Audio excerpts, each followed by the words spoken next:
Friends, welcome to my channel. I am Prashansa. आज हम पढ़ेंगे ट्रेजर चेस्ट। आज हम जो पोएम स्टडी करने वाले हैं उस पोएम के पोएट का नाम है मजाय पियर्सी।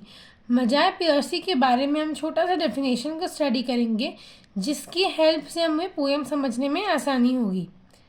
मजाय पियर्सी बॉर्न हुई थी मार्च 31, 1936 में और टिल प्रेजेंट है, मतलब वो अभी भी जिंदा है। Was born in Detroit Michigan. Marge Piercy Detroit Michigan में बॉर्न हुई थी 31 मार्च को। She is an American progressive activist and writer. Piercy was first member of her family to attend college, winning a scholarship to attend University of Michigan.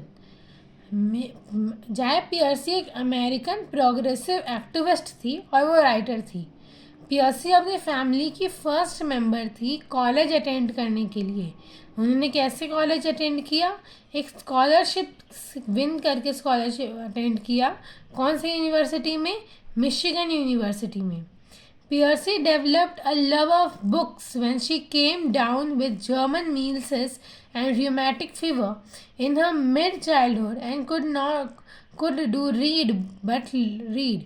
It taught me that there's different world there. पियर्सी को books बिल्कुल अच्छे नहीं लगते थे जब तक उनको rheumatic fever नहीं हुआ और मील्सेस नहीं हुआ जर्मन में, उनके मिड चाइल्डहुड में।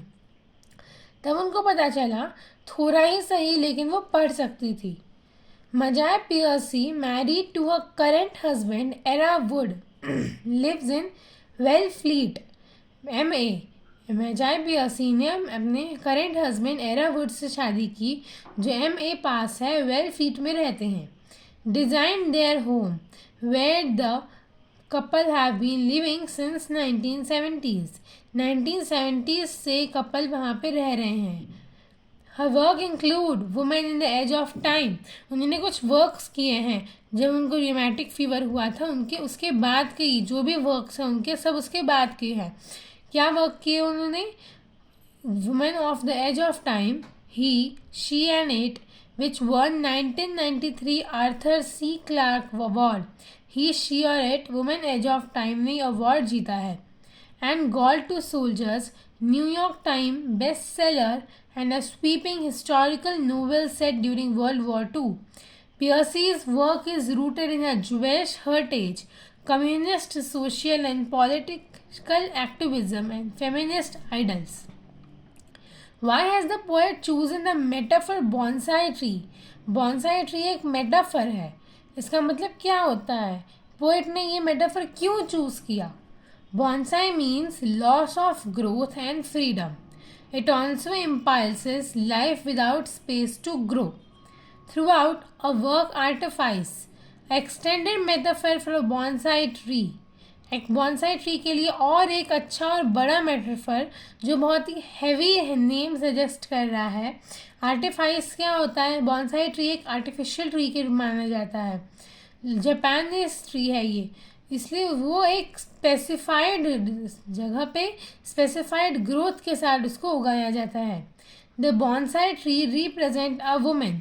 यहाँ पे बॉन्साई ट्री एक वुमेन को रिप्रेजेंट करके पोएम को लिखा गया है। The poet questions if women was just material of interior decoration, women were expected to remain confined to the interior and do the household task. They were expected to understand their limit and remain tightly tied to their responsibility of their roots. A bonsai tree's roots and branches are pruned and tightly tied, so it does not grow to its real size. इस paragraph का मतलब जब मैं आपको pome पढ़ाऊंगी तो आपको सबसे ज़्यादा अच्छे से समझ में आएगा। Chapter number 1, The Work of Artifice. The bonsai tree in an attractive pot could have grown 80 feet tall. क्या दिखाया जा रहा है यहाँ पे? फर्स्ट लाइन क्या है? The bonsai tree in an attractive pot. एक बॉन्साई ट्री है जो एक जापानीज ट्री है, वो एक एट्रैक्टिव पॉट में रखा जा रहा है। बॉन्साई ट्री एक वुमेन से रिफर किया जा रहा है और एट्रैक्टिव पॉट है उसका घर। could have grown 80 feet tall, मतलब उसको एक अट्रैक्टिव पॉट में रखा गया था, लेकिन अगर हम उस पॉट से उसको बाहर निकाले बॉन्साई ट्री को तो 80 फीट टॉल, मतलब अनबिलीवेबल उसका जो हाइट है उसको बताया जा रहा है कि वो इतना लंबा भी हो सकता था। On the side of the mountain, अब ये बॉन्साई ट्री कहाँ कहाँ ट्रैवल करेगा और लंबा होगा हो सकता था ये बताया जा रहा है।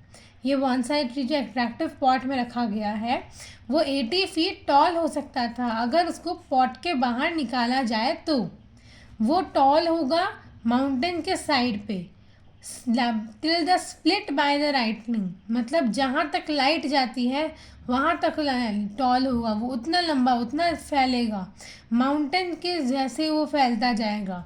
तो ये बताया जा रहा है बॉन्साई ट्री की एक्सपेक्टेशंस कि बॉन्साई ट्री इतना टॉल हो सकता था।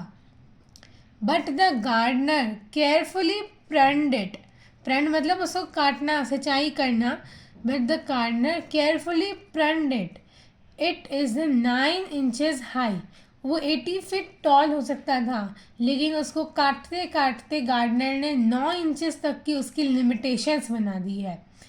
Every day as he whittles back the branches the gardener croons, it is your nature to be small and cozy, domestic and weak. Daily gardener उसको carefully prune करता रहता है, branches से उसके रूट्स को, ब्रांचेस को अच्छे से प्रण करता रहता है, काटता रहता है, और बॉन्साई ट्री का एक नेचर बना दिया है, मतलब उसको एक लिमिटेशंस में बांध दिया है कि तुम्हें इतना ही लंबा होना है, तुम एक अट्रैक्टिव पॉट में रहो, स्मॉल रहो, कोजी रहो, मतलब कंफर्टेबल रहो। उसकी गार्डनर के हिसाब से बॉन्साई ट्री बहुत कंफर्टेबल है, डोमेस्टिक है और वीक है।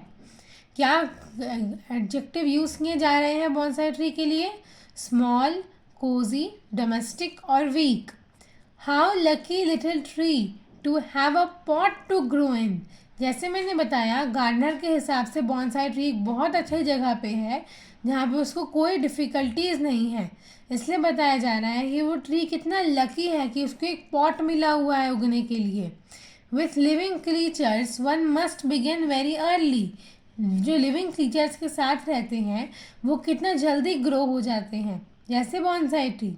To drop their growth the bound feet the crippled brain in the hair silk curlers the hands you love to touch, मतलब इसका हो गया जो लिविंग क्रीचर है वो उसको हम लिविंग क्रीचर के साथ बॉन्साई ट्री बहुत अच्छे से ग्रो हो सकता है, लेकिन उसकी ग्रोथ को कम करने के लिए उसके फीट को बांधा जाता है, मतलब उसके रूट को टाई किया जाता है, ब्रेन को क्रिपल किया जाता है, मतलब पत्ते काटे जाते हैं, हेयर्स को कर्लर्स में डाला जाता है, इसका मतलब है कि ये ब्रांचेस को अच्छे से प्रण किया जाता है।